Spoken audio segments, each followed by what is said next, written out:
I am Ibrahim Traoré, and today I'm pulling off your masks.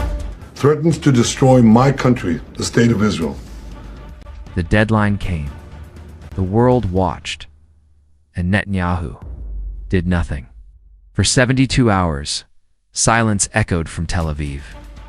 No response. No statement. Just a wall of defiance, as if Ibrahim Traoré's words meant nothing. But what happened after that silence wasn't expected by anyone, not by the media, not by the diplomats, and certainly not by Netanyahu. Because the moment that clock ran out, Traoré moved. And what he did didn't just send a message. It changed the conversation across every capital on earth. Let's rewind. 72 hours earlier, during a historic summit in Nairobi, President Ibrahim Traoré stood before a coalition of African and non-aligned nations. He spoke without hesitation and delivered a deadline directly to Israel's prime minister within 72 hours. You will issue a formal recognition of Africa's sovereignty over its own alliances, or we will begin the process of decoupling. From every institution that enables your violence, it wasn't just about Gaza, it wasn't about one conflict. It was about something much bigger. Respect, autonomy, and the end of Africa being treated as disposable on the world stage. But Netanyahu didn't flinch. He dismissed the warning. Israeli state media called it symbolic posturing. Western outlets barely mentioned it. And so the hours passed. The deadline neared, and Traoré stayed quiet until the final moment. At exactly midnight GMT, broadcast lit up from Ouagadougou.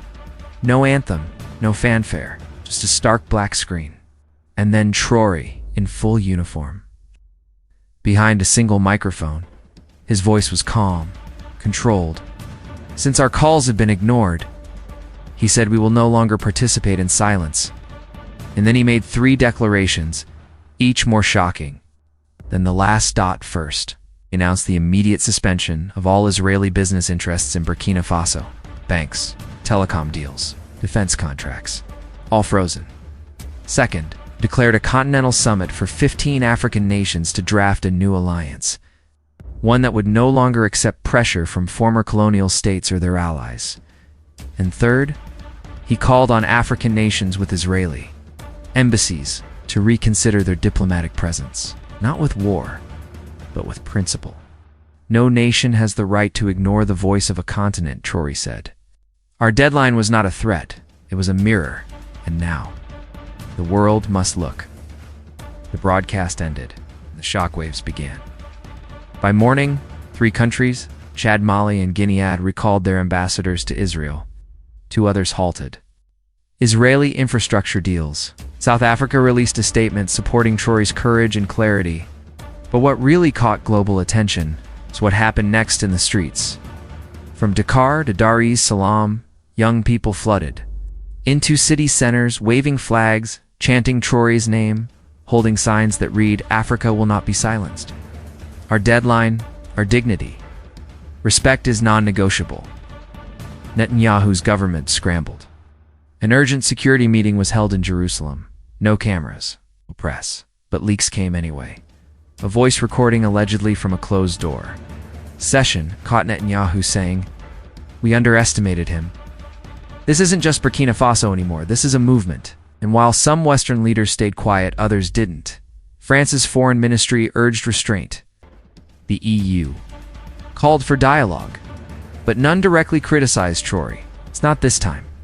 Because now, the fear wasn't just diplomatic friction. It was momentum. Traoré had set something in motion, a new kind of leadership, one that doesn't beg for inclusion, one that demands respect. And the question haunting Netanyahu now isn't just, what happens next? How much bigger will this get? And how fast? Because when deadlines are ignored, the world doesn't go back to normal. It moves forward without you. Before you go, do you think Netanyahu underestimated Traoré? And what would you have done in Traoré's place? Let us know in the comments and tell us where you're watching from. Is this the beginning of a new global shift? If you felt the tension, hit that like button. Subscribe for more. Real, raw breakdowns of the moments the world won't forget. This isn't just politics. This is history in motion.